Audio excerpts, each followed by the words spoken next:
গরু লোয়াত গিয়া কেউ দেখা যায় মানে খালি মাংস ওজন করো,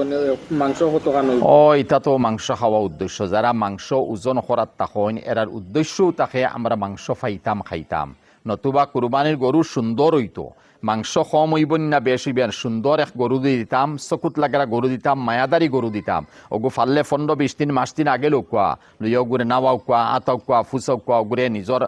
মহব্বতের মধ্যে আনো কোয়া, এরপরেও জানুয়ার গু আপনি কুরবানি দেও কোয়া। আফসুস লাগে মাংস খামন বাড়ইব, এখানের অর্থ ইয়া হলো গয়ের কুরবানির সময় আমরা সাপ্তাহিক আর মাসও যে মাংস খাই বা সপ্তাহ 2-3 বার খাই আর ও আমরা হৌ হলা গেছি আমরা খালি মাংসও মনে করছি। আগর জমানাত আমরা নবী ব্যতীত প্রায় নবী হলর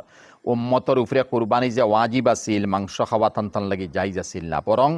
গরু বয়স দুম্বা উট নিয়ে মাঝখানো ময়দানত থই দিলা আর আসমান তাকে আগুন আইতো, জান কুরবানি কবুল হইতো তান কুরবানির উপরে আগুন আইয়া আগুনে জ্বালাইয়া শেষ করলিত, মাংস তাইন খানো পাইলা। কিন্তু আমরা নবীর জরিয়া আল্লাহ পাকে আমরা উপরে আসান করছেন যে তোমার তারা কুরবানি তুমি তাইন দিবাই, মাংস তুমি তাই খাইবে, অন্য উম্মত লাখান নাই। তার কারণে মাংস নিয়ত না মানাইয়া কুরবানির নিয়ত মানাইয়া কুরবানি আদায় করুক, ইনশাল্লাহ কিয়ামত দিন নাজাত ফাইবা। ও কুরবানির জানোয়ার হালাল তরিকায় নিয়ত বালা থাকা যদি ও জানোয়ারে আপনার সুপারিশ করি জন্নত লইয়া যাইব।